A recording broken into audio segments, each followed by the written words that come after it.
Greetings. Happy Thursday. Thanks for tuning in here today, live and on demand here on Blaze TV, radio and podcast. My name is Steve Deace, Todd Erzin, Aaron McIntyre. They're here with me as well. If you'd like to join us today, 888-900-3393 is the number. That's 888-900-3393. Steve at stevedeace.com. That's how you can email the program, DEACE. Like us on Facebook. Follow us on Twitter at Steve Deace Show. Check us out on our new YouTube channel as well. YouTube.com/Steve Deace. A lot to get to here today. Theology Thursday, 3 non-political questions. At the bottom of the hour, our old friend Matt Walsh. Haven't talked to Matt in a while. He's going to join us to talk about his new book that is releasing on Tuesday. Another, and one of the things about Matt I find frustrating is the layers of subtlety, and you see that in what is kind of a vague title of his new book, Church of Cowards. Right? Really not sure what he's getting at there. Yeah, I'm not. Do you know what that's a reference to? Or as he is, I'm Catholic, so I do. Okay, that was your first blast right out of the gate. Following more subtlety with more subtlety. Thanks, Todd. Yes. It's going to be one of those shows today, is it? I'm ready for Friday. All right. Yeah. All right. Here we go. Well, let's get it started then. Without further ado, here's Aaron's rundown of what happened while we were away. What happened while we were away, brought to you by Open Season on Mike Bloomberg. The Democrats had yet another debate last night, this time in Las Vegas. Votes in the Senate in Washington. Let's talk about it. Let's talk about a major policy. Next question, my answers. Hello. Thank you. When they weren't talking over each other, Elizabeth Warren was absolutely on the warpath against Michael Bloomberg. A billionaire who calls women fat broads and horse-faced lesbians. And no, I'm not talking about Donald Trump. I'm talking about Mayor Bloomberg. He has gotten some number of women, dozens, who knows, to sign non-disclosure agreements, both for sexual harassment and for gender discrimination in the workplace. So, Mr. Mayor, are you willing to release all of those women from those non-disclosure agreements so we can hear their side of the story? We have a very few non-disclosure agreements. How many is that? Let me finish. How many is that? None of them accuse me of doing anything other than maybe they didn't like the joke I told. And let me They wish now to speak out and tell their side of the story about what it is they allege. That's now okay with you? You're releasing them on television tonight? Senator? No. Is that right? Senator, the company and somebody else, in this case, a man or a woman, or could be more than that, they decided when they made an agreement that they wanted to keep it quiet for everybody's interest. They signed the agreements, and that's what we're going to live with. Bloomberg did have a couple of good lines of attack on Bernie Sanders, though. We're not going to throw out capitalism. We tried that. Other countries tried that. It was called communism, and it just didn't work. What a wonderful country we have. The best-known socialist in the country happens to be a millionaire with 3 houses. What did I miss here? Well, you'll miss that I work in Washington, House 1. That's the first problem. Amy Klobuchar really doesn't like Pete Buttigieg. A los sonidores hay que decir que este país es tu país también. Everyone was as perfect.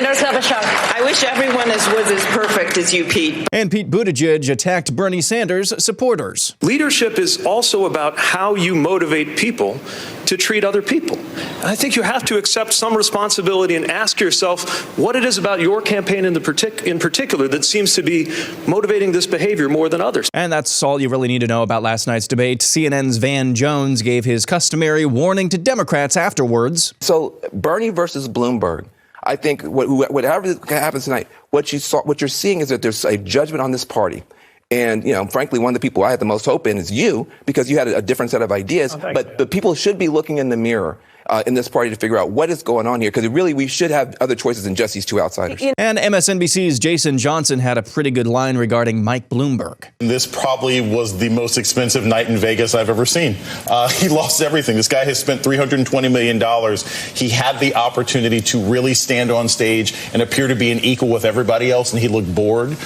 He looked disenchanted. And finally, a couple of stories that really don't suck. Earlier this week at the Daytona 500, NASCAR driver Ryan Newman sustained this horrible crash. Newman! Upside down. In a shower of sparks on his roof, Ryan Newman comes across the line fourth. Yesterday, he walked out of the hospital holding his two daughters' hands. While the Democrats were debating in Las Vegas, President Trump was in Arizona where he was rallying when this happened. What we're watching are two men physically carrying a World War II veteran to his seat at the rally.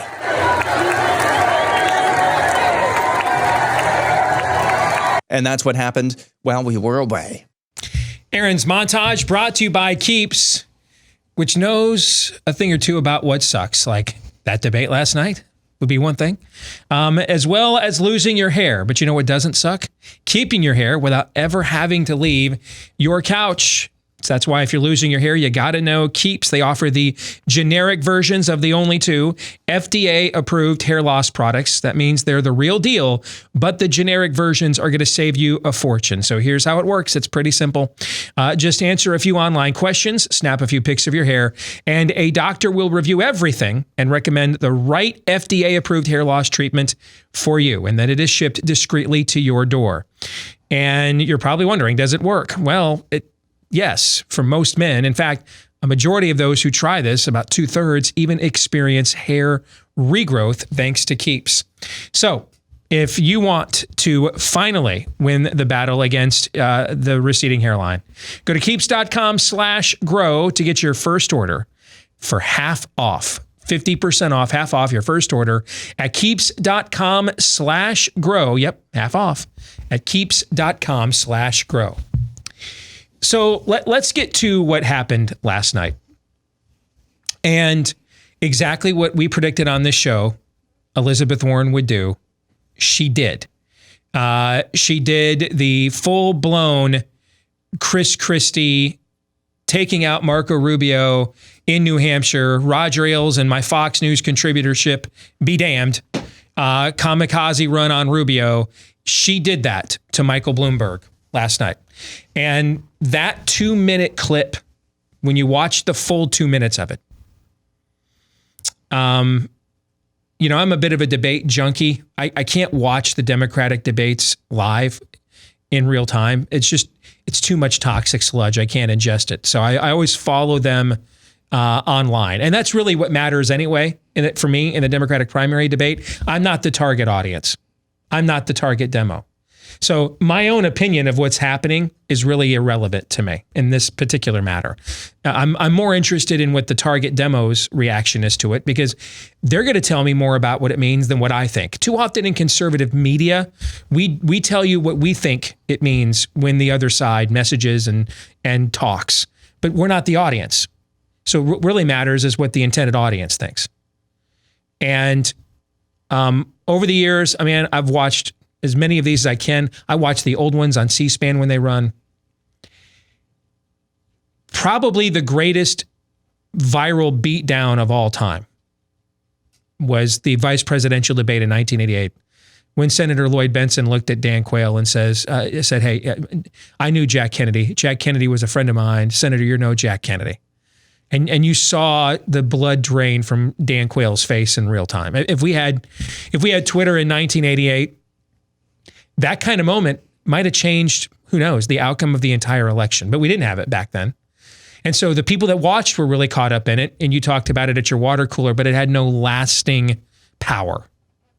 And George Herbert Walker Bush, despite the dead water weight and baggage Dan Quayle was that entire candidacy, went on and won fairly comfortably. I think of some other great beatdowns since then. I think that 2-minute clip from Elizabeth Warren on Michael Bloomberg is the worst beatdown I have seen in one concentrated fell swoop. I don't know that it's quite what Rubio suffered at the hands of Chris Christie, because that went on for 2 hours. All right, that just was, he was just there to accomplish one thing: take Marco Rubio out, because he wanted to be the candidate of the Roger Ailes consultant class. That was really just one Pearl Harbor job you saw last night from Elizabeth Warren, or it might be more appropriate to say a little bighorn? See what I did there? I do. Yeah. I approve that message. Did she Geronimo him or did she Pearl Harbor him? But which one would it be in her case? Anyway, it was devastating. His candidacy is over. It will not recover. I don't think it was ever a candidacy to begin with. I think it was I told you that yesterday and the day before that. I thought it was entirely a media concoction. I told you yesterday this is largely about acquiring mass sums of money at his expense. Just chalking up commissions, thoughts and prayers to all the media buyers and media sellers that were counting on Mr. Bloomberg for round 2 and round 3 of, for you get your Christmas bonus now. But it's over for him. And he actually had some effective moments later in the debate. He's actually running an effective ad right now about socialism and how do you afford all this free stuff? And it's got all the other candidates on the stage looking dumbfounded on a loop. Have you seen this ad that he's running right now? Yes. It doesn't matter because it's the same reason Chris Christie didn't benefit from taking out Marco Rubio. His candidacy was over, within a couple of days after the New Hampshire primary, he was out. It benefited the people that were ahead of Marco Rubio. Elizabeth Warren isn't going to benefit from this. Bernie Sanders is. I may rethink my prediction of who Bernie Sanders' running mate could be. Maybe it will be Elizabeth Warren. Because she did him a solid last night. She set the tempo that it was going to be take out Michael Bloomberg night. They never really got to Bernie Sanders. And by the time Michael Bloomberg got to the kinds of effective arguments against Sanders that we have pointed out could be made, he's making them now. He's saying the things we thought Amy Klobuchar should have said about 4 or 5 months ago. I said on this show. I said 4 or 5 months ago on this show, this is the stuff she should be saying. When you go back, Aaron, whatever the date was that she was on The View, that's when we had this conversation, was the day after. I don't know how long ago it was, several months ago. But I said what she should have said on that show was, well, essentially the stuff Michael Bloomberg is saying right now. The problem is he is a terrible person, like a terrible person. And he has no street cred in their party. He has none. He doesn't belong to any. It's a constituency-led party, not an ideologically led one. It's a constituency-led party. He is not tied into any of their constituencies. He is merely a transactional candidate. He is merely somebody you vote for because you don't like the direction of your party. But I think we're going to be very disappointed. There's a lot of people, a majority of the party does not want Bernie Sanders as their nominee. But I don't think it's because a majority of the party doesn't want to be socialist. I think it's because a majority of the party doesn't think he, as a package, as a Soviet package, can win a general election. I think we'll be very disappointed how many people are perfectly fine with socialism once the term is taken away and just the policies themselves are laid out. And that's why you saw when Michael Bloomberg made that challenge last night, the rest of them said nothing because they're actual Democrats and they know this. Yes. They're actual Democrats and they know this is true. They know this. They know that there is almost not a scintilla of difference between the policies they're all advocating, all of them, and the stuff that Bernie Sanders has always been for. That's why the crowd got so quiet too. Yes. Because we don't say that out loud. Yes. Yeah, you're not supposed to do that here. Absolutely. Okay. So the line on MSNBC that Aaron shared, boy, that's one of the best lines I've heard in recent political analysis. That was a very expensive washout in Las Vegas last night for Michael Bloomberg.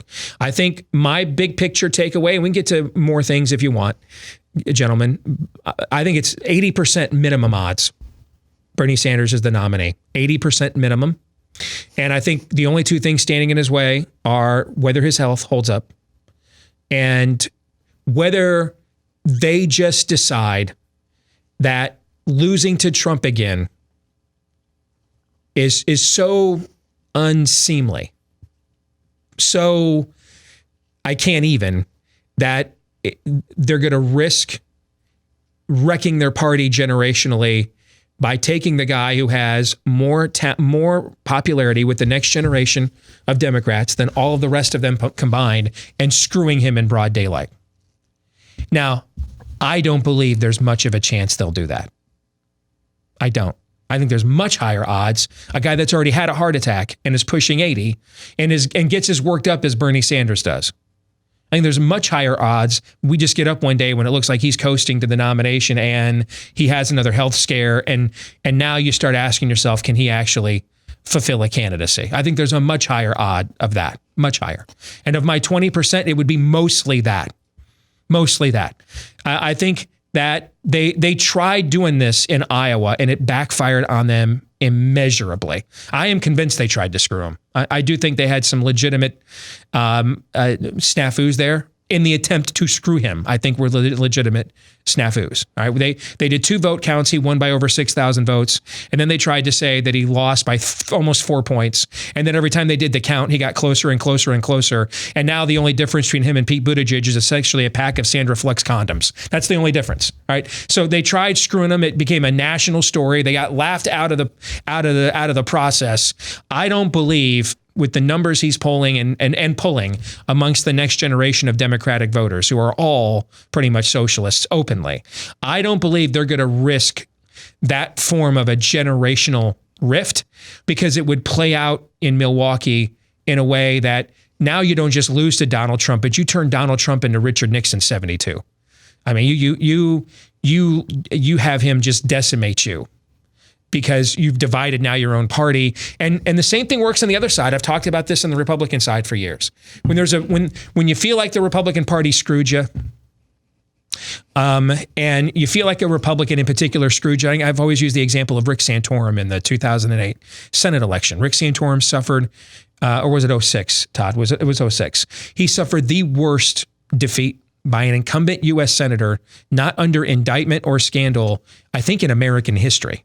I think it was in American history. Rick Santorum lost by 18 points in Pennsylvania. Well, what happened there was he endorsed Christy Todd Whitman, noted rhino, over Pat Toomey, who hasn't been that great of a conservative, frankly, in the Senate, but he's certainly more conservative than Christy Todd Whitman. You mean Arlen Specter? Oh, Arlen Specter. I'm sorry. It was Arlen Specter over Pat Toomey. Thank you. Yeah. But he endorsed Christy Todd Whitman in another primary as well.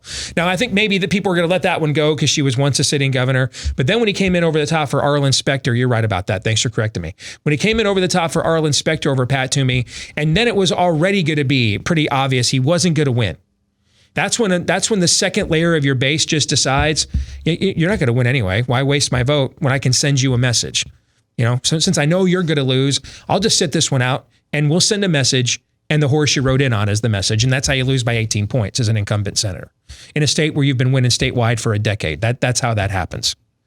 And you would see that kind of a situation, I believe, with the Democratic Party if they knifed him in public view. Because it will also be clumsy, because the superdelegates, as I explained to you yesterday, they do not have the prevalence in the process that they've had in years past. That was done to pay reparations for what occurred with Hillary Clinton 4 years ago. All right. So this one there'd be no hiding it. It would be, it's Brutus waiting outside the Senate for Julius Caesar. Beware the Ides of March style. They'd have to do it in broad daylight. And that's where you take Aaron's generation, who's not really much for joiners anyway, in a lot of cases, and like to fashion themselves as contrarians. Well, you stick your middle finger like that up to them, right to their faces, and if it looks like you're going to lose anyway, I could see a lot of that vote just stay home and just say, screw you. We'll give you a little bit of what you gave to us. That's why I don't think there's much of a chance they will do that, because if they were really offended and upset, they'd be doing it right now. Joe Biden would have done it all along, guys. Wouldn't have abandoned his positions on the Hyde Amendment, fracking, school vouchers. He wouldn't have done that. He's abandoned all these positions because they're not. If Amy Klobuchar would have said the stuff Michael Bloomberg said last night, 3-4 months ago, except they're not.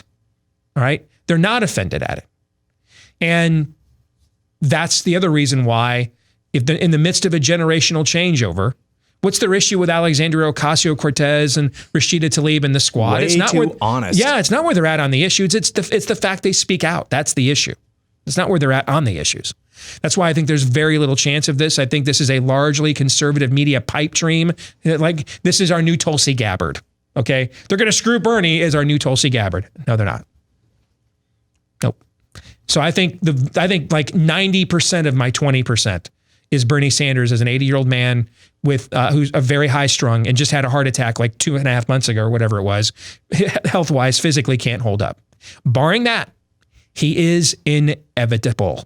He is inevitable. A candidate that had some street cred, didn't just become a Democrat 10 minutes ago for sheer opportunism, and didn't have more NDAs than Donald Trump hands out before breakfast. All right. A candidate, unlike Michael Bloomberg, who's just a terrible person, could have done what he did and is trying to do, but it's too late for him. He's tarnished. So Bernie is inevitable. That's my big picture takeaway. Gentlemen, your thoughts? I more or less agree with that. One of the saddest things about Bloomberg flailing is that, and I like how you brought up the Lloyd Bentsen thing, because that was so good and so devastating that's the kind of thing that you no matter who you are, you don't come back from. You basically just have to, kind of like Walter Mondale did with Reagan on the age thing, you just have to laugh at and say, hey man, well played, hate the game, not the player. Mm-hmm. But in this thing, as vicious and well prepared as Elizabeth Warren is, she's still Elizabeth Warren. If you were prepared and ready and not lazy about your approach to this, you could have turned that around on her. And that's why, that as much as anything is why it is disqualifying for him. She was going to, you predicted it was going to happen. He had to know something like that was coming. And you just sit there and took it like that. That's what's really disqualifying for me about it. Like she emasculated him. It validates everything they see about him just being a carpetbagger and coming in and buying the thing. You got no game other than your wallet. She castrated him. And if all you knew about Michael Bloomberg before last night were just his ads, you'd come away thinking, how did this guy get elected to anything? How has he ever been successful in anything? I wouldn't have this guy. This guy's too weak to coach my son's Little League team, his AAU basketball team, let alone be president of the United States. She denutted him right there, carved him up. And he just sat there and took it, like a you know what. And that's why there's no coming back from that, in my view. Aaron?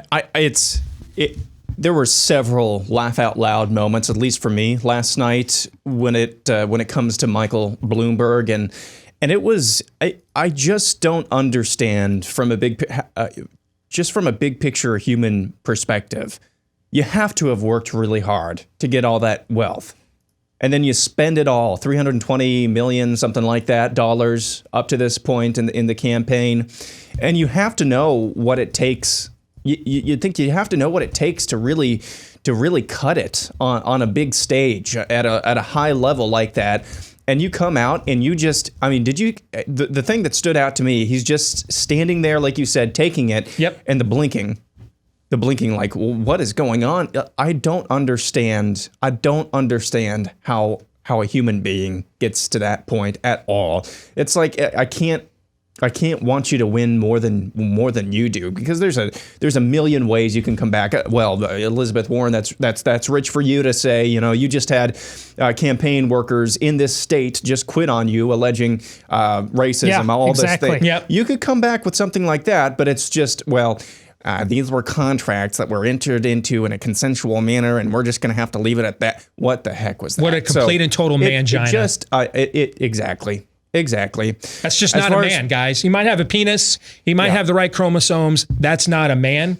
That guy can't be put in charge of anything. I'd vote Elizabeth. If you guys love your false binary choices, Elizabeth Warren, Michael Bloomberg, straight up put the future of the country in their hands. I'm voting Warren based on that exchange. And at the end of the day, who was the one? Who was the one who actually brought up the effective line of attack on Bernie Sanders for the first time in this entire primary? It was the mangina. Yep. Are you kidding me? Good freaking gravy. You know why? Because he has no soul, no worldview, and he doesn't. Michael Bloomberg isn't for capitalism. Listen to him talk on issues. He's a China cronyist. He's not for capitalism. He's just a rich guy that doesn't want communists and socialists taking away the money he inherited from his family. That's what he is. He's a corporatist. He's a cronyist. He's another form of progressive. He's not a capitalist either. All right, this guy has been trying to give your jobs to cheap labor overseas and drive down. He's one of the worst corporatist Republicans of all freaking time. Okay, he's not a capitalist. In fact, guys like Michael Bloomberg and letting them become Republicans are why we lost the battle over capitalism and socialism in this generation, linking it up to Republicans like that. Exactly. Yeah. It's a corporate. He's a corporatist, and I think last night just showed you because of that. Because the complete mangina corporatist was the only one to actually unleash a torrent of effective attacks on Bernie Sanders, as much as Amy Klobuchar hates Pete Buttigieg, and as much as Pete Buttigieg loves to lecture you about what the Bible does and does not say, and as much as Elizabeth Warren likes to tell you about how misogynistic you are for not voting for a woman, and how much Joe Biden likes to say whatever the heck he wants to say on any given day, doesn't know where as much as all of them like all of their little tropes, none of them are actually serious about wanting to win, because none of them will do what it actually takes to actually, take down Bernie Sanders. And I think last night we saw that over and over again. Yeah, because they're all in a tough spot in the end. And go back to the analysis I gave on Klobuchar after the point of the view. I brought up again the whole thing when Rick Santorum said in Wisconsin, Mitt Romney cannot win a general election to Barack Obama. He came up with his worst idea before he had it. That was the message Rick Santorum should have ran on all along. And within like a week, he was like out of the race. Within 24 hours, he took it back. I know why he took it back. Because everybody on his staff sat there and thought, dude, I don't think you're going to be in the race in a week, and I got to go work for the Romney general election campaign. I can't have you out there going kamikaze. In fact, the first person in the Romney campaign that reached out to me after he became the presumptive nominee was one of the highest ranking people in Rick Santorum's presidential campaign. All right. Who the minute Rick Santorum was out, just, sent in his resume and went on like the true mercenary he is. And so that's why I said back when we discussed Klobuchar after The View, she has to decide to do that, though. It's go big or go home. Remember, I said that at the time, too. Mm-hmm. If she does that, it's first place or you're out of the party. OK, like you've got her only shot is to create a reckoning. But to do that, it might be successful, actually. But it's a pass fail exercise that you're not in the U.S. Senate for the next 10 years if you do that. All right, you're either their nominee or you're out of you're excommunicado because you forced that kind of a reckoning. Most of these people don't have that level of commitment. That's why they won't do that. Instead, they're out there wetting their fingers and testing the breeze and the zeitgeist and realizing, I don't know, this dog may not hunt in this election, but looking down the road in the next 2, 3, or 4, I kind of think that it might. And they're right. They're absolutely right about that. It's going to kill him in this election because I've said this since this process began last January. We're not having the 2028 and 2032 election. We're having the 2020 election. And this stuff is going to kill him in the 2020 election. But if you don't see revival here in the next few years in a 2028, 2032 election, it won't kill him at all. In fact, it'll be a benefit. Because we've allowed the country to think Mitch McConnell and Michael Bloomberg are capitalism. We've allowed that.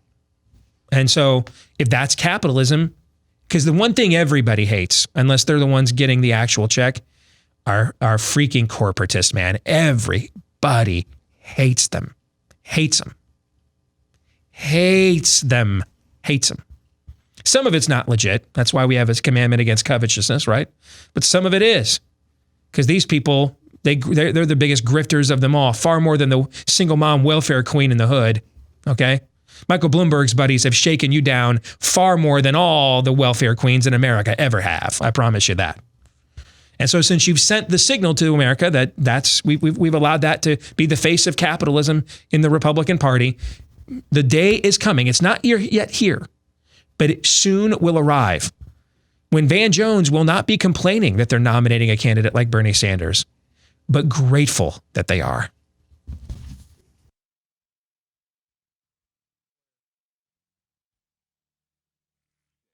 Well, on behalf of our dog Cap, want to tell you again about his new obsession. It is called Rough Greens VitaSmart. Now, it is not a dog food, but it's a supplement for your dog, because just as it happens with us, that a lot of our foods have been stripped of the healthy microbacterias and the pre and probiotics and those digestive enzymes and vitamins that are the reason the supplement industry is taking off, because we've now got to take these as supplements because so much of it is stripped from our food as humans, so that it can have a longer shelf life for mass consumption. The same is also true of our pets, and that's where Rough Greens VitaSmart comes in. It puts all those healthy living organisms that your pet needs back into their food, even after it's been stripped out. And apparently it tastes great. I'm going to take Cap's word for it. But he loves this stuff. He woofs this down every single day when we give it to him, whether it's in his food or in his water. All right? So if you want to make your dog's food even better, you want to check out Rough Greens VitaSmart. Here's how. Go to the website, Rough Greens, that's RUFF. Again, it's spelled RUFF, roughgreens.com/blaze. That's roughgreens.com/blaze. Or you can also give them a call at 833-693-6433. That's 833-MY-DOG-33. 833-693-6433.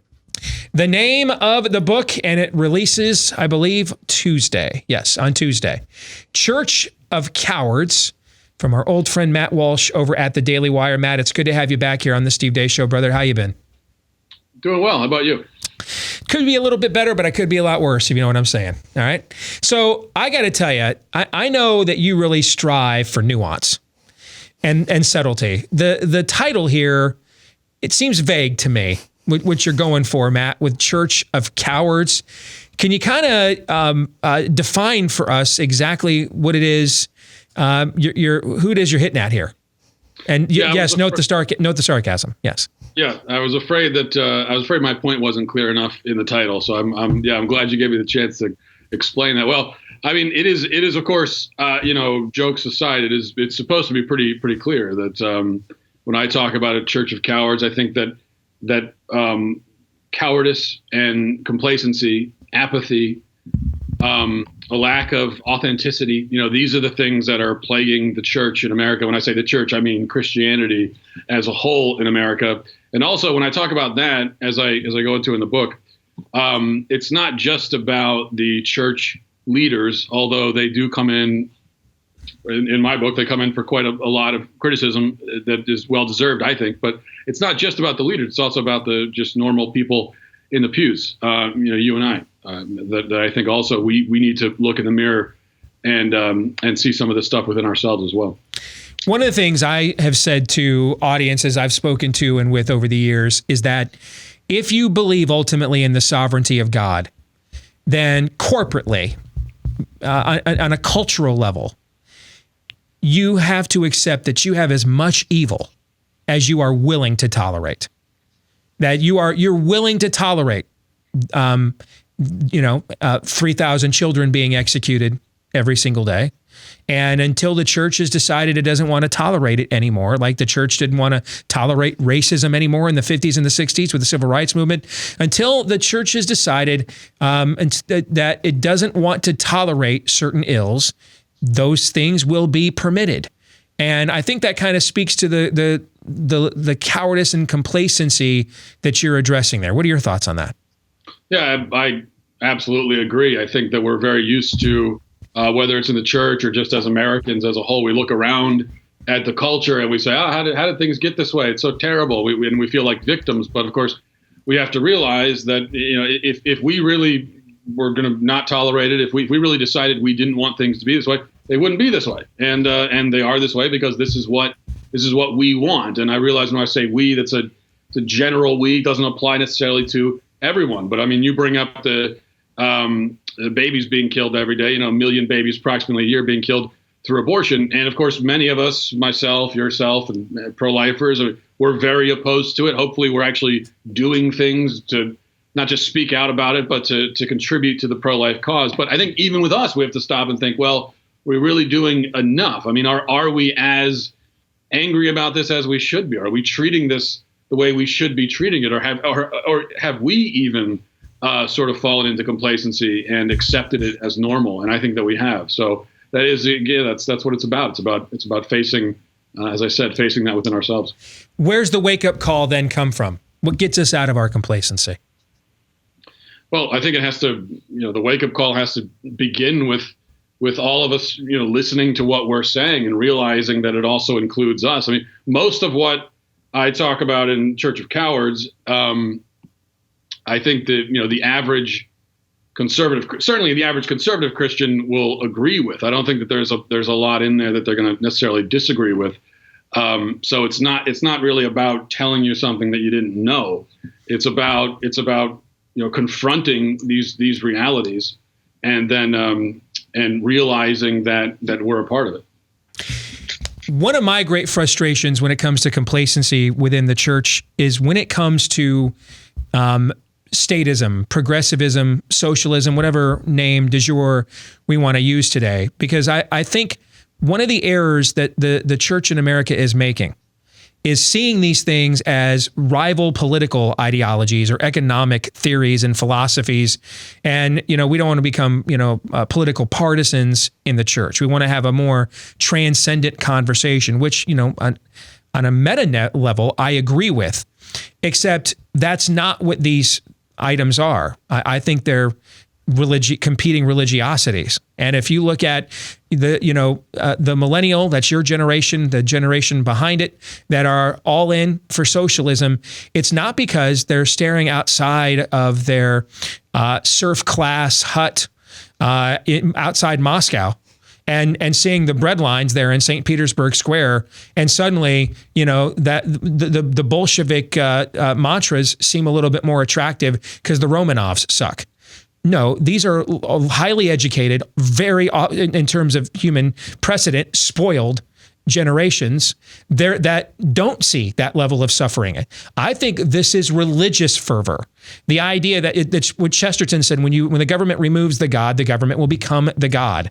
That this is the rival religion to Christianity, vying for the hearts and minds in this culture, and the church has largely just punted on confronting these things, even though a lot of the people that it wants to reach, Matt, and is bringing into its congregations are infested with this kind of status thinking. And that's part of the job of discipleship, is going after, the cultural baggage you bring in and transforming it into a Christian world and life view. And I think we're way too complacent about what these political mobilizations really are. I think they're rival religions. I would agree with you. And that's why I think we need to start looking at what is it about the socialist religion that young people find so appealing.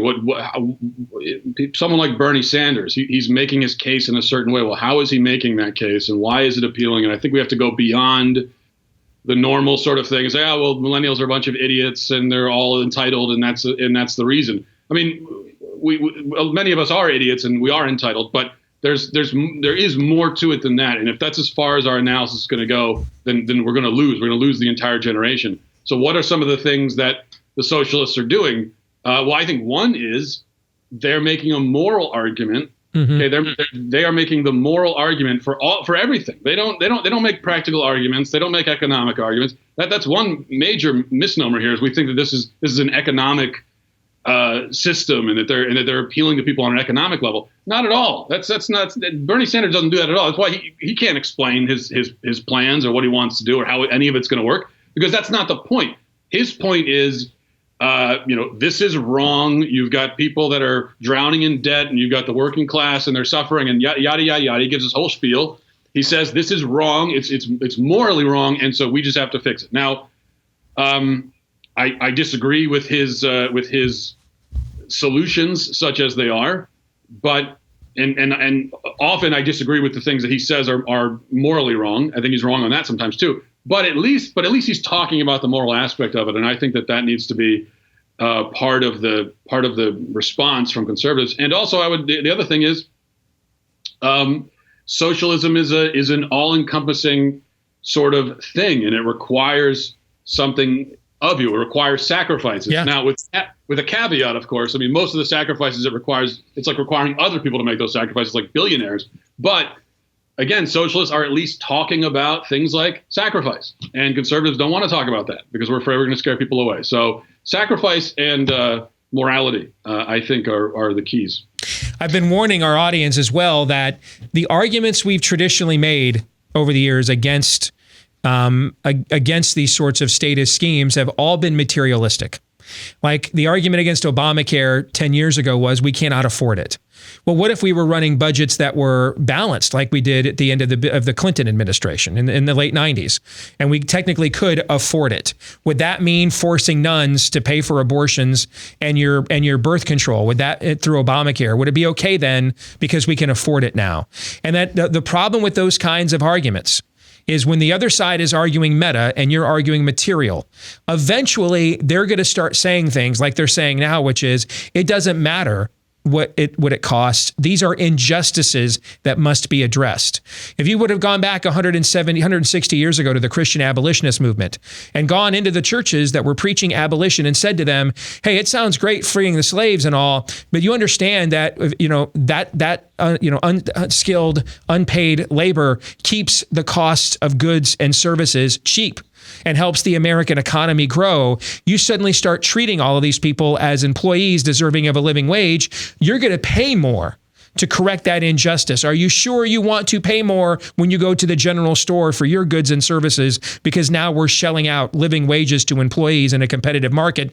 They'd have laughed you out of there because this was a grave injustice that a human can own another human being made in the image of God. They wouldn't have entertained this materialistic argument.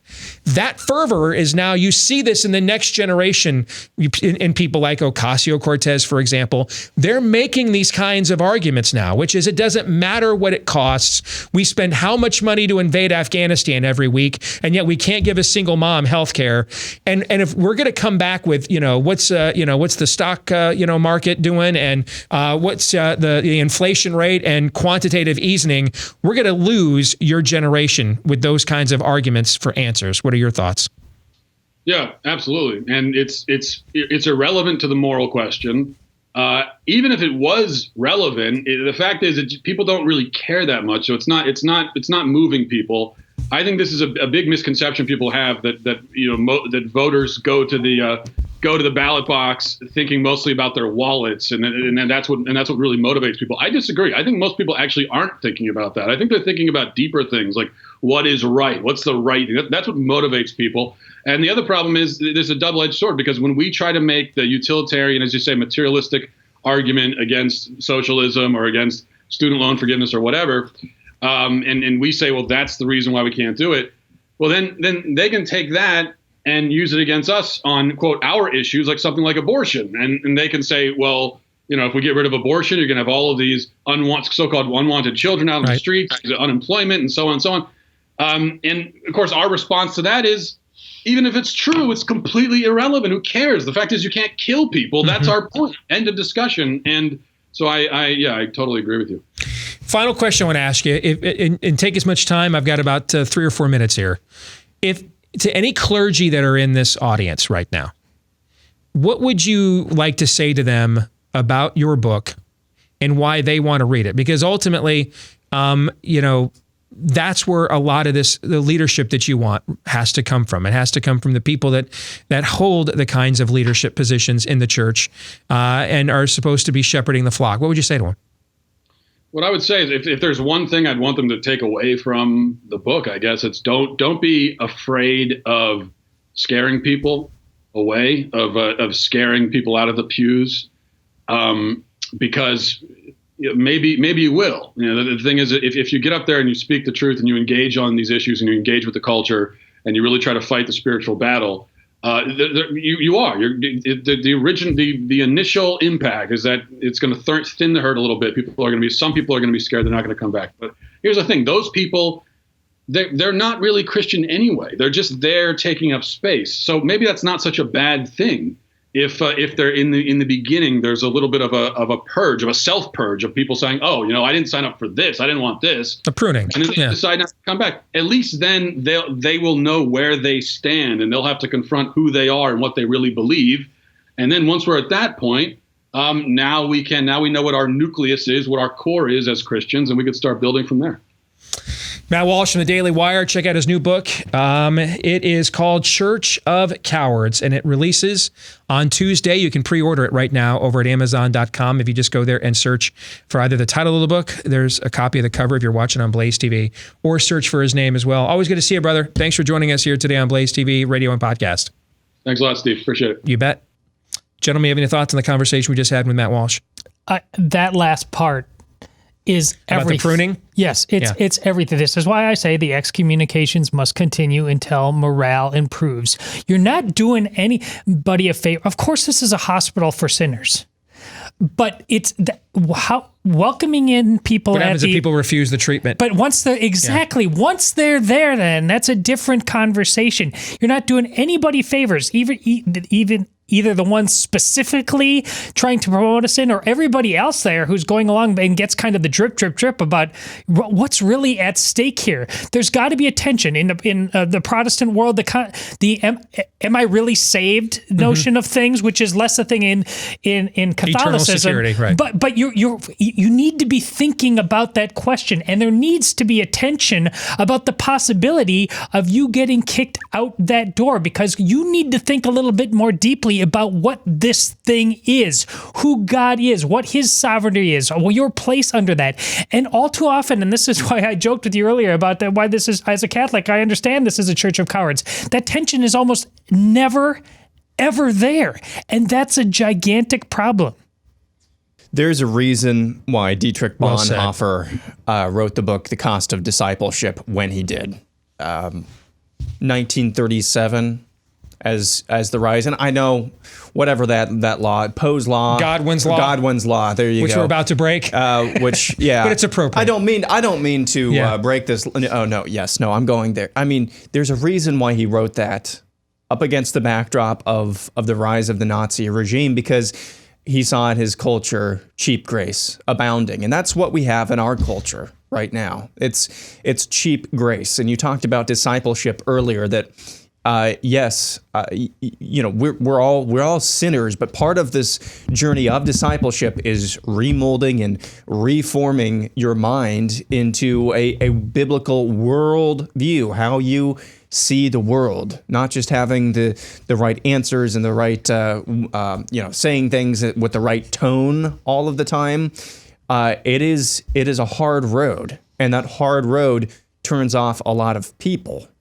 But that is part of the cost of discipleship. It is a narrow road, and I think that's probably the main call of that conversation, is that we cannot afford any longer to just do things for things' sake. We can't afford to just do church for church's sake and go along to get along.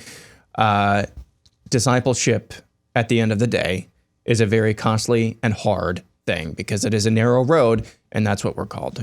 A lot of people, if you've ever been to a Sunday school, you know the story about Jesus and feeding the 5,000 with a loaf of bread and a fish, right? And often the culmination of that story is not taught. And because after he gets done, he's performed a great miracle, and he's feeding their bellies, he's meeting their material needs. When he gets done, he starts to address their spiritual needs.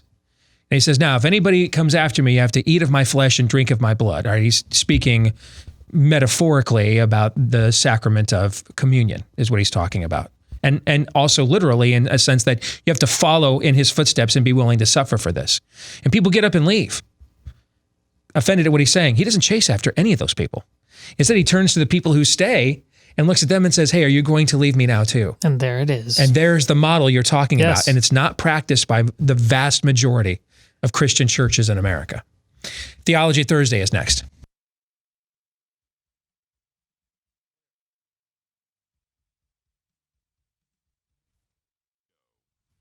We are back with Hour 2, live and on demand here on Blaze TV, radio, and podcast. By the way, if you do listen to us via the podcast, thank you. Please consider leaving us a 5-star review on whichever podcast platform you prefer, because the more of those we get, the more it helps us to grow the show and make it more likely we get to continue doing this for you. So please consider that. And thank you to the thousands of you that have done that for us already. 888-900-3393, 3393 is the number. 888-900-3393. Steve at stevedeace.com. That's how you can email the show and let us know what you think about what we think. Like us on Facebook. Follow us on Twitter at Steve Deace Show. And the last name is DEACE. You can also check us out at youtube.com/Steve Deace to get some stuff to sample and share from the program as well. Theology Thursday brought to you by Riduzone, who wants to help you keep your resolve to lose weight and eat right here in 2020, because dieting alone is hard, maybe too hard. And how about those of you that are like, well, I've done this diet 6 times. It's worked every time. It's really about changing your lifestyle, and working out helps. It probably has more benefits in your overall health than just purely with weight loss, because in the end, you can't out-train a bad diet. And that's where Riduzone comes in. For most of us, the issue isn't what we're eating, but how much and how often. And Riduzone can help you keep those cravings and portion sizes under control, because it's the only FDA-accepted product that includes OEA. That's the naturally occurring molecule that helps you feel full faster, burns stored fat, while reducing your calorie intake at the same time. If you want help resisting those cravings that are ruining your resolution, your resolve, go to use promo code Steve at riduzone.com. RIDUZONE. That's how you spell Riduzone. RIDUZONE. Riduzone.com. Use promo code Steve when you go there. You're going to get up to 65% off. That's incredible savings, as well as free shipping. You can't beat that deal to give it a shot. Up to 65% off plus free shipping at riduzone.com. Promo code Steve. Well, let's get to it. Theology Thursday. And you know what? Talk about some serendipity. This is actually right in line with what we just discussed with Matt Walsh. And, we didn't line it up that way. Matt was actually supposed to be on the show like a week ago, but was sick and had to reschedule.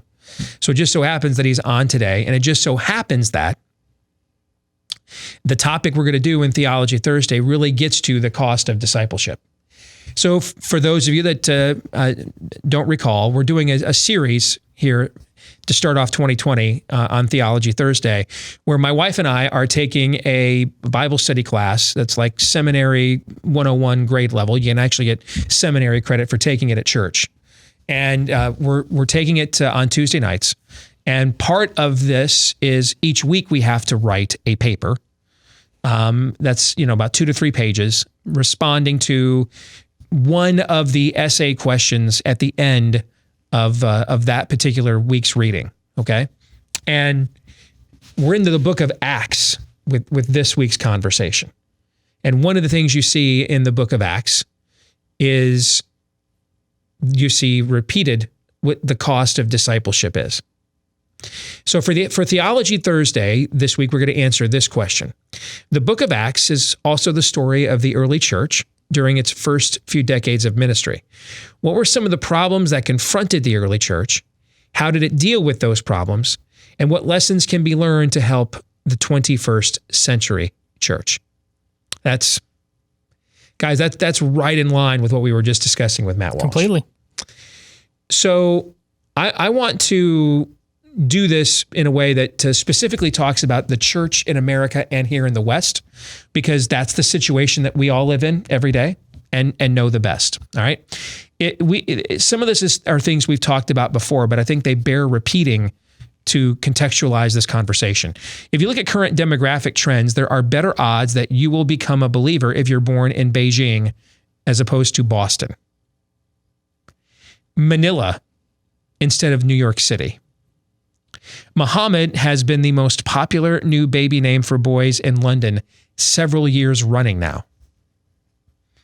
Only about 2% of France is evangelical.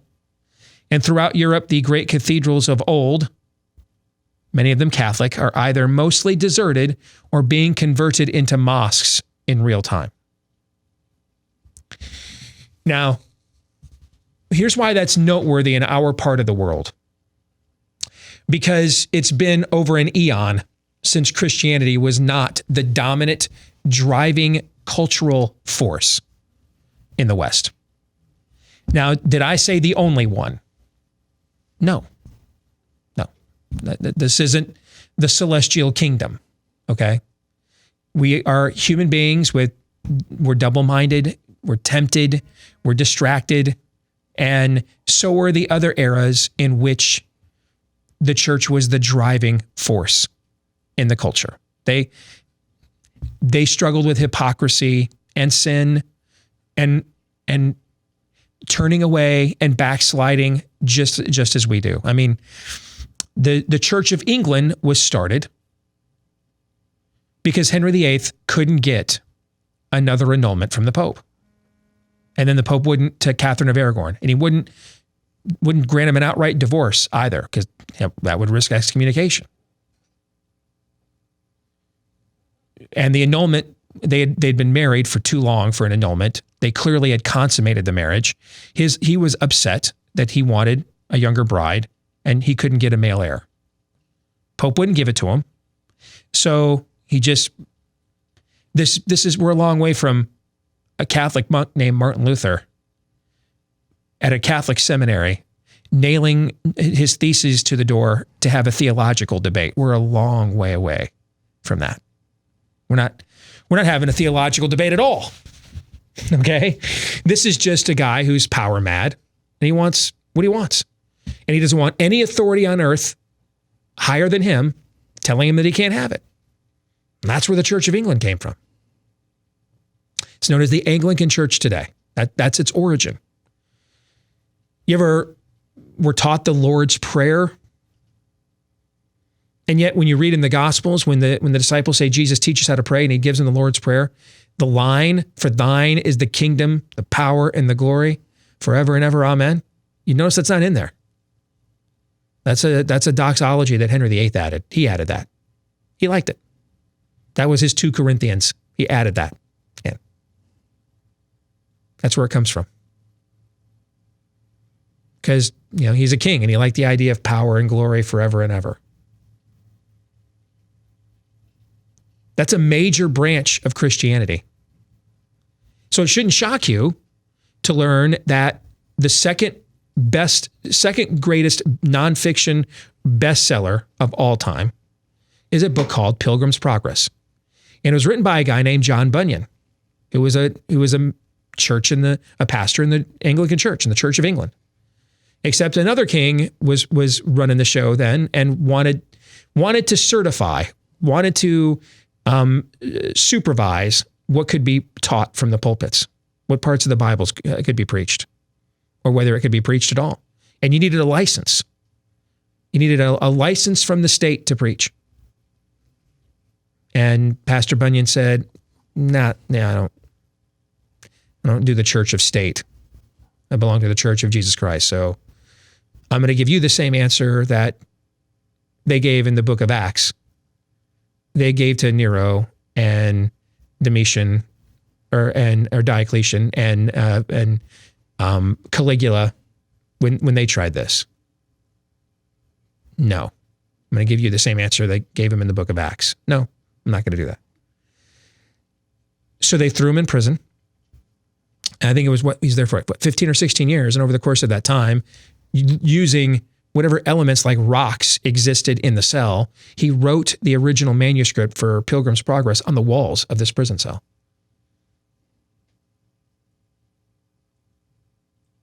Here in our country, who were the Pilgrims, the Puritans? Where did they come from?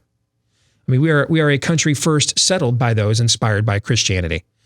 Well, there was a group of people that saw how the Church of England, which they were originally all for, because they wanted a Protestant church in England to break away from Roman Catholicism that they thought was theologically in error. Even at first, some of their forefathers were cynically willing to use Henry VIII as a political tool to get cultural hegemony over Catholicism in the culture. Of course, what they unfortunately soon learned is they were not the ones using Henry VIII. He was using them. And when they eventually stepped in and said, there's certain things a king can't do, he did them like he did his mentor. Do you remember who his mentor was? Who educated Henry VIII? Thomas More. Sir Thomas More, the man for all seasons. That was his teacher. And he eventually started doing the Protestants like he did Sir Thomas More. Because this wasn't a theological argument to Henry VIII. This was about power. That's what it was about. If you deny me the power I want, I'll make you suffer, Catholic and Protestant alike. Years go by, and can you imagine that a church founded by such a terrible premise could potentially become corrupted? Sure, because it was corrupt at its premise. That's why. All right? So the years go by, and the Puritans are like, this church blows. Needs to be purified. And lo and behold, they take their matter to the church leadership. And the church leadership was like, you know what? We had this sneaking suspicion something just wasn't right around here. We thought, just can't put our finger on it. Thank you for bringing these matters to our attention. And the reforms will begin post haste. Is that what they did? No. They were the ones doing the corruption. They weren't interested in reform, only deform, because they wanted power too. So those Puritans eventually were getting persecuted as well. So they became separatists, pilgrims, and had to leave. First, they went to a Dutch colony, and then eventually they jumped on a rickety boat called the Mayflower and came here. So there's never been a time in American history that Christianity was not the driving force in the culture. I didn't say the solo, the only, not even the only prevalent one, but there's never been a time Christianity was not the driving force in American culture. And it's been over an eon since it's been the driving force in Europe. Until now. That's no longer the case now. Until now, prior to our era, Western Christians could not recall a time they were not the most influential bloc in the culture. They can't recall a time. And if you want to know anecdotally how things have changed, look at last night's debate. You know, we're not too far away from politicians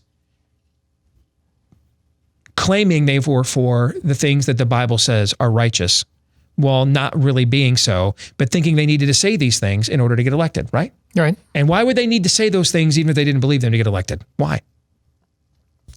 Because Christianity was the driving force in the culture. And since they need to get a plurality of people to vote for them, pretty good chance the people who need to vote for them have been influenced by Christianity as the driving force in the culture. Instead, what we get now is we have a guy who is living in open rebellion to God, has taken a papal designation upon himself to essentially sanctimoniously lecture the rest of us about why his heresy is superior to Christian orthodoxy. And he gets to decide what right or wrong is. And it's so nauseating that someone else who even buys his lies is standing next to him on the debate stage last night, Amy Klobuchar, who whole cloth endorses his agenda. But even she is so nauseated by it, she says, we all just can't be as perfect as you, St. Pete. Okay? That's how things have changed.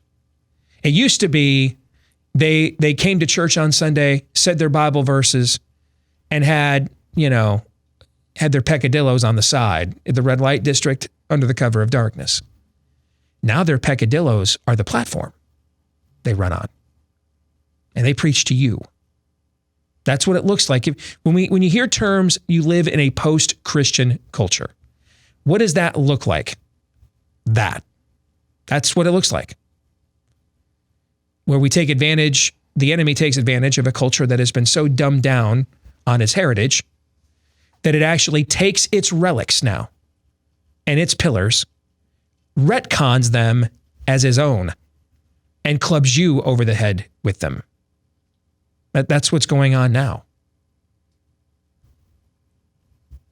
Of all the candidates that were running this cycle, Donald Trump included, no one will reference the Bible more than Pete Buttigieg already has. That's what it looks like to live in a post-Christian culture. And that's why I think Western Christians are now facing, or at the very least about to, I think we already are facing it.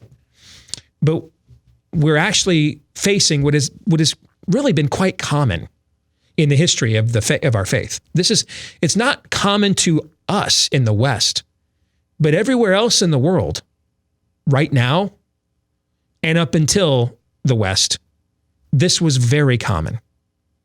Christianity has typically been the outlier, the provocateur, point of conflict in the cultures that it has come to.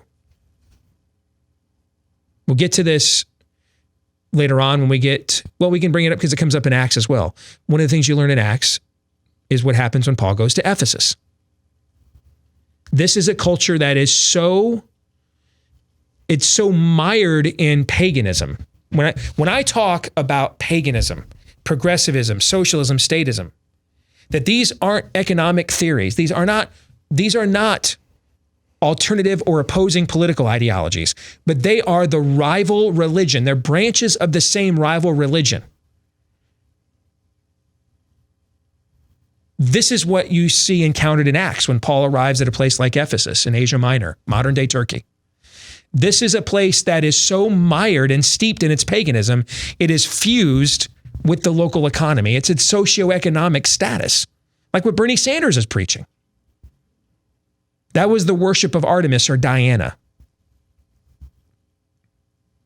So when Paul showed up, he wasn't just a threat to the places of pagan worship, but the very fabric of that civilization, how they sustained themselves, put a roof over their head, fed themselves and their children, all stemmed from this pagan religion. He was a threat to the civilized order, just as the likes of Bernie Sanders are a threat to your civilized order now. There was no, Paul did not show up in Ephesus and say, I want you to know I'm a religious, moral Christian, but not an economic one. By all means, cash the check over there at the Temple of Diana. I'll see you on Sundays. No.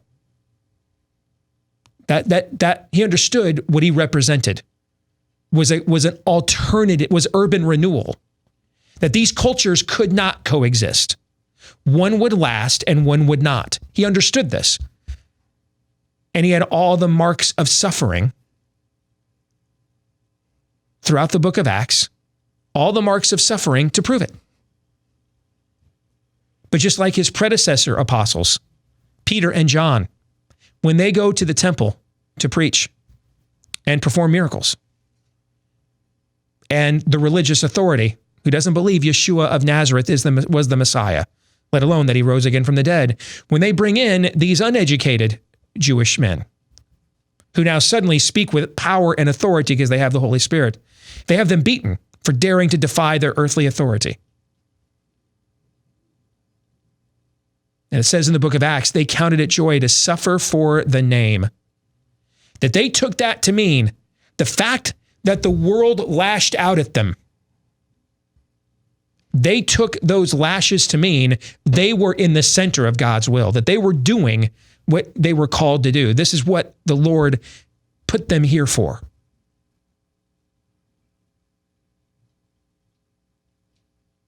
On the other hand, as Matt Walsh was talking about last hour, we seek to avoid suffering at almost any cost. We seek to avoid confrontation at almost any cost.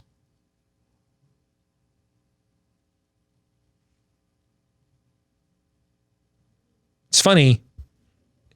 Does Bernie Sanders seek to avoid confrontation at any cost? I mean, he's up there being attacked by a guy who idolizes him. Pete Buttigieg, in his own words, admitted he idolized Bernie Sanders. And Buttigieg is up there attacking Sanders for his Bernie bros and how overzealous they are online. Bernie show any remorse for that? I mean, one of his Bernie bros tried to assassinate about 1/10 of the Republican members of Congress 2 years ago. He gave a speech afterwards. It was a good speech.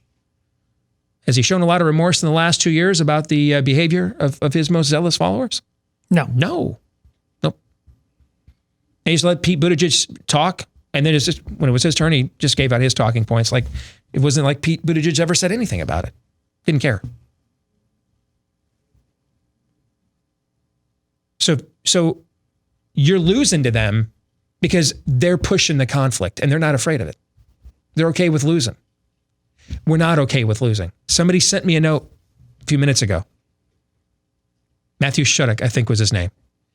How did it get to the point that the religion of socialism became so dominant in the last generation or for the next generation? It's exactly what we just talked about. If you let people think Paula White is Christianity, they will go to another religion. And if you let people think Michael Bloomberg and Mitch McConnell are capitalism, they'll go to the other. They'll go to its competitor. Because you ship illegals here to take my job. When I want to make a living wage, you ship my job overseas. And you pay slave labor over there in Mexico or Thailand and then reap all of the profits and then come back to the government for tax incentives and economic development. If that's capitalism, I'm a no. And you know what? So am I. I'm a no too on that. It's not. That's why I oppose it. But that's why we sold people heresy and false teaching because of political expediency. We had to win this next election. John McCain had to win or it was over. Barack Obama would end us. Mitt Romney had to win or it was over. It was over.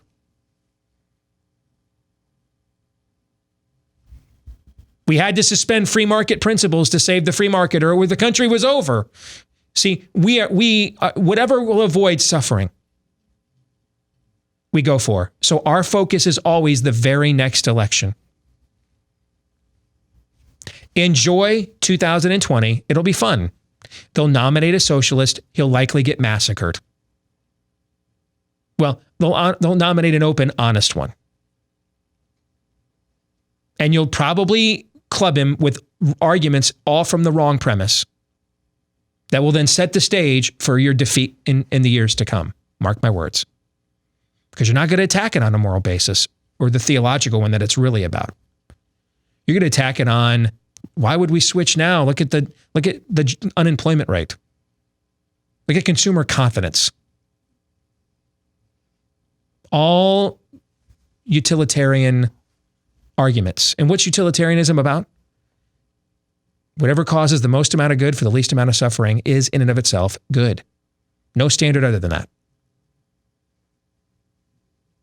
A Mother Teresa who forsakes a lifetime of worldly possessions, pleasure, status, to serve the absolute least of these in Calcutta her entire life.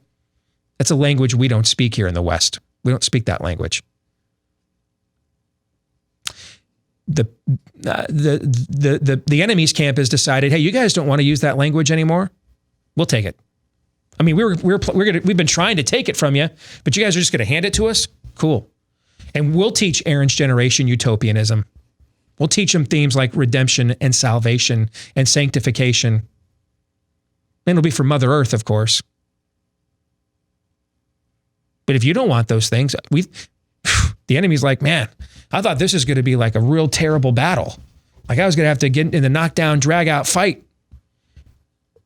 co-opting your pillars and fundamentals and counterfeiting them against you. I had no idea you guys were just going to abscond, abdicate. You're going to be like some British royalty that just, wanted to marry a divorcee. Or the latest one. I just, of all the women in the world, I've got to have this one feminist chick. So I don't want my royalty anymore. That's what Christianity is in the West. I want it easy. I want it complacent. I want it spoon-fed. And I don't want it to create any conflicts at all with those in conflict with my Christianity. when the whole point of my Christianity is a conflict. To get Christianity, first of all, we had to take two pieces of wood and nail them together. Whenever you put wood on wood, what do you get? Friction. Whenever you have a hammer hit a nail, what do you get? Blunt force. And we had to take your Lord and hang him up on these two pieces of wood that are intersecting with each other. And we had to put the nails then through him and let him bleed out. After we nearly beat him to disfigurement, we had to do that. Gentlemen, where's the complacency there? Do you see any complacency there? Any comfort there? Quite the opposite. Quite the opposite. Only suffering found there. How many of those Puritans, those pilgrims, lost their loved ones, their children on that boat? And then the first few winters they were there at Plymouth Rock. All of them lost somebody. Their population was thirded. From the time they got on the boat to year 3, when things began to turn around, their numbers had declined by like a third. Or no, half. Everybody, that means everybody lost somebody to pay the price, to worship God according to the dictates of their conscience. They wanted to obey him so badly, they gave up their own lives.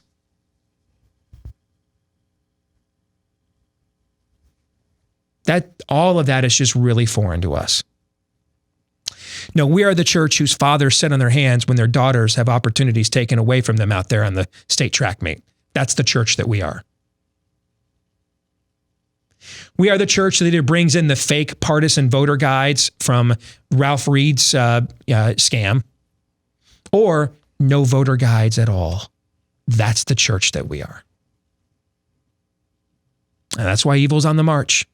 Because that's where the Acts-like commitment is found, with the Bernie bros, and not with us. That's America's true church now. So enjoy clubbing them over the head this year. You will, more than likely.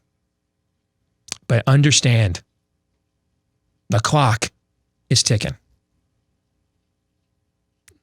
And 0 hour will soon arrive when all of those government school educated chickens are going to come home to roost. The time is a-coming. This isn't midway. 2020 is not midway where you get momentum back. It's your battle of the bulge. It's your last great offensive before you lose. That's what's coming without revival. I promise you. That's what's coming. Revival or bust. Your thoughts, gentlemen? Well, there's never any Hegelian dialectic to be had with the way, the truth, and the life. I'm glad you brought that in. We should discuss that more often on our show. We keep thinking there is. There's nothing new under the sun. The more perfect way. We can perfect the perfect. No, we can't. We get this grotesque perversion that are the false religions that Steve and Matt got done talking about, and they steal the moral voice away from an entire culture because we forsake our birthright. This is biblical all the way back to the beginning. We'll come back. It's been kind of heavy here for the last hour. We'll make it a little bit lighter with 3 non-political questions. I hope you're ready to go, Aaron. You bet. All right, we'll do that when we return here on Blaze TV, radio, and podcast. Stay tuned.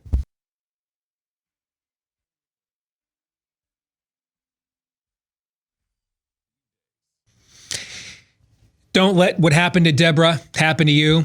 She had her home stolen, like the actual home itself. The FBI refers to this as home title theft and says it's one of the fastest growing white-collar crime sprees in the country. And that's why you need to protect your home with home title locks, so you don't end up with like Deborah did. When criminals found the title to her home online, which is where all of our home titles are typically kept as well, they then filed fraudulent documents claiming they owned it.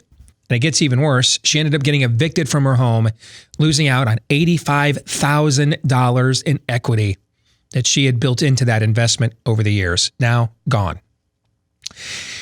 Nobody believes that their home can be taken this easily until it happens to them. And that's why you want to go to Home Title Lock. First, All right.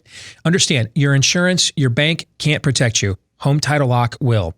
First thing you do, go to HometitleLock.com, register your address to see if you're already a victim and don't even know it yet. And then sign up to help protect the legal title to your most important investment, your own home, so that you don't end up like Deborah. And you can get 60 risk-free days of protection right now. 60 risk-free days of protection at HometitleLock.com. That's HometitleLock.com. All right, let's lighten the mood in here a little bit. Let's go to 3 questions. We all have questions. Who am I? Why am I here? Where am I going? Who am I? A search and a question of identity. Why am I here? A question of meaning and purpose. Where am I going? Question of destiny. Some better than others. What sort of morality or proto-morality would you expect to find in a chimpanzee troop? Injecting some levity into the demise of Western civilization. It's 3 questions on the Steve Deace Show. Yes, because it's been a pretty heavy show today. 3 non-political questions, as Steve just stated, lightening the mood. Question number 1, if the Earth were faced with a zombie apocalypse, what would be your plan of action to protect yourself and your loved ones? That's lightening the mood, the zombie apocalypse. Indeed. I don't have a plan, and I don't believe there's any chance of a zombie apocalypse occurring. So I don't have a plan. Because I don't think I need one. This is one of those things, and there's more and more research about this, about how these active intruder drills at schools are not only really preparing you for anything, but they're just freaking the hell out of the kids. Yeah, duh. But there the professionals go, educating all of us. Thanks for that. I think the same applies to zombie apocalypse. Like you just need to be a dude, you know, like down in Hurricane Katrina, that picture of the flooded buses. The plan was to have people that called were flooded dads with water because they didn't put any people on them, and because the men were largely gone from these parts of the city that needed to be led out to be helped. Mm-hmm. The men are AWOL. So I guess how about having, authentic masculinity? That's job number 1 in the zombie apocalypse. Now, I do think, can I make it weird for a second? See, I don't believe there's any kind of, according to a biblical worldview, that there's only one kind of apocalypse. Okay. But do I think it is possible, especially going down the roads we're going right now, we're trying to cafe menu human beings, genetic engineering, what's a gender, okay, gene splicing and all the other stuff that we're messing around with right now. Do I think it is possible that we could become so amoral at that point that we could generate an outbreak of something? I mean, I don't know that we would see, the Purge is what you're talking about. Walking dead brain eaters, but that we could generate almost a mindless, Homo sapien creature that whose soul is already so far gone that as we mess with things, what are you laughing for? There's so many jokes that I could make right now. Okay.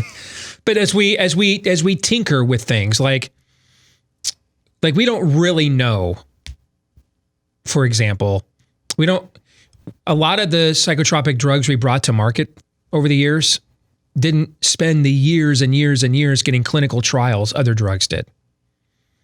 So you mix in all the opioids and everything else. Now we want to, chemically castrate our 9-year-old boys. We are, when you delve into technology with no moral framework, and the technology becomes the moral framework in and of itself, which means you're not even going to test your methodologies. You're going to abandon the scientific method whole cloth because nothing will deny me what I desire, right? That science is not even a materialistic process for technological advancement or answer seeking now. Like, you're not even an atheist anymore. You're not even a naturalist anymore. But science is magic. Science is utopian. And I'm going, you're Palpatine. Instead of I will make it science, right? When it becomes wizardry at that level, you just abandon the scientific method altogether. You're not testing hypotheses. No. What you're doing is affirming desires. Now, I would say in terms of we're a good swath of the culture, how it views science, we're practically there.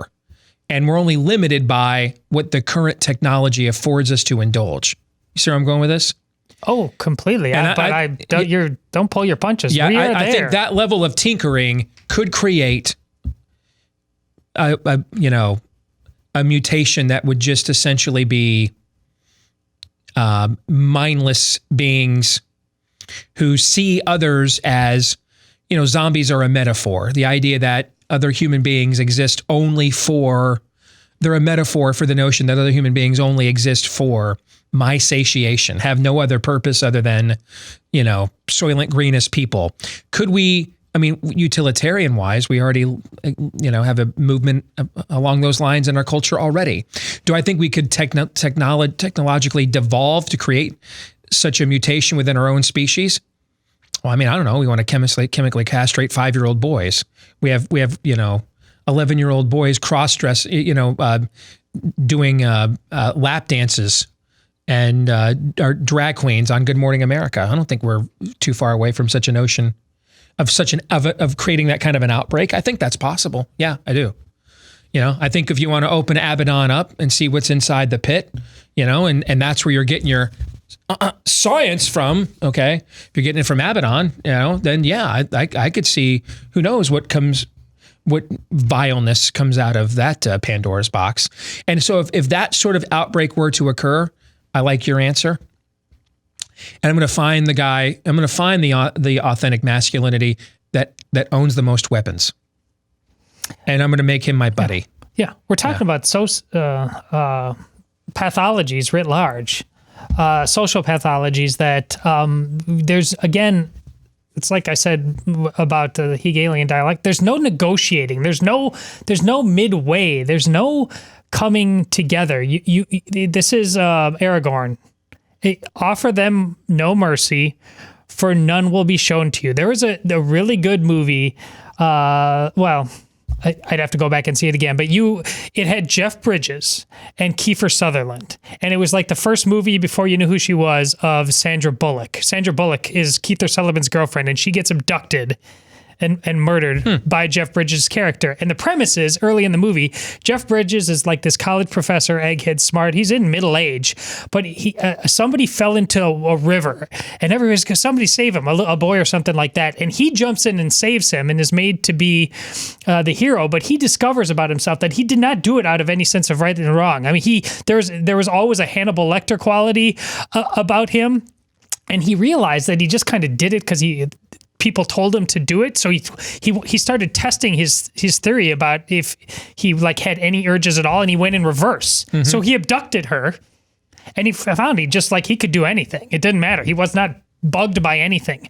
I bring that up because we are increasingly becoming a culture that is collectively going into that level of pathology. We just can't. We can't tell. As long as we're comfortable, there's no moral compass at all. And if we get to that point, again, it's not about individual souls, obviously, in that relationship with God and salvation. But, there's a point where gone is gone. And I'm not guessing at that. The devil is, in fact, the devil. He is one of the Lord's mightiest creations who still said, nah, I'm going to pass on this. Evil simply must be defeated at some point. Mm-hmm. Part of the allure of this segment sometimes is that it does not go anywhere where I thought it was going to go. Mm-hmm. That was pretty fascinating. I think for me, it involves getting guns, grabbing as many loved ones as possible, heading for the hills, and maybe an airport. I think that's probably what I would do. You're like Neo in the Matrix. We're going to need guns. Yes, lots and lots of guns. Yeah. And an equally apocalyptic question: what's on your Mount Rushmore of fast food items? The Shamrock Shake is there for sure. Absolutely. Fast food items. I love Chick-fil-A waffle fries. That's on my Mount Rushmore.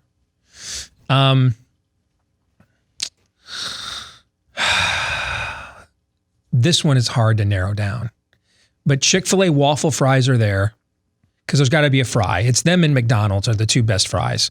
But the problem with McDonald's fries is you got to get them fresh. Yep. If you don't get them fresh, then they're very mediocre. While Chick-fil-A's fries are like almost always fresh. And you can even get them made to order if you want them extra crispy. Okay, so I'll put Chick-fil-A there because just overall there's a higher consistency with their excellence there.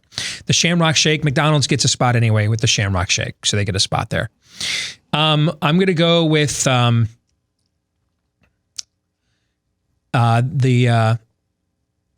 Arby's giant roast beef slathered in Arby's sauce, which I think Arby's sauce, maybe even more than Chick-fil-A sauce, is the greatest fast food condiment.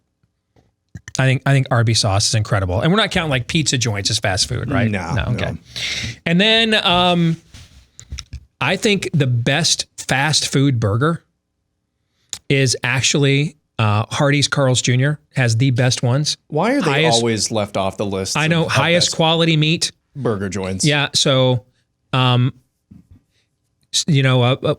of those monster burgers at Hardee's, Carl's Jr., the Shamrock Shake from McDonald's, waffle fries from Chick-fil-A, and Arby's giant roast beef slathered in Arby's sauce. Those are my four. I'm going with those four. The Big Mac, it's got to be on there. It's a classic. The Big Bun. I will also go the waffle fries and the waffle fried chicken sandwich at Chick-fil-A. The spicy chicken sandwich. I'm amazed at how consistently good that thing is. I will also go with the roast beef sandwich, but not with the Arby's sauce, with the horsey sauce. I can see Mr. Vinegar in Wisconsin wanting the horseradish. I can see that. I'll allow it. It's a dude call. Yeah. That is crucial. Boy, but I need a fourth. I mean, like if they offered me at like a high, I love Arby's sauce so much. If I was like at a Ruth Chris or a Fleming's and they were like, do you want our house-made steak sauce or Arby's sauce for your ribeye? I would take the Arby's sauce. You are the ugly American. Yeah. That's true. Yeah. That's true. No, that's not a... What do you got, Aaron? I need one. So for me, it's the double quarter pounder. That's the go-to if I go to McDonald's, which I don't do very much anymore. Double quarter pounder, no bun, of course. The Chipotle bowl with steak, extra steak. The super potato olays from Taco John's, which I don't think is a national chain, and then the Reese's Blizzard from Dairy Queen. Man, we're like Chipotle's fast food. Yeah. Well, then I go the Qdoba steak burrito is my go-to, and I'm in the minority of this. I found, but if you put Pancheros, Chipotle, and Qdoba next to each other, I'm a Qdoba man through and through. The queso at Pancheros. Their food is okay, but the queso is spectacular. Yeah. And Pancheros, I think, is just an Iowa thing. Is it just an Iowa thing? I think it's just around here, yeah.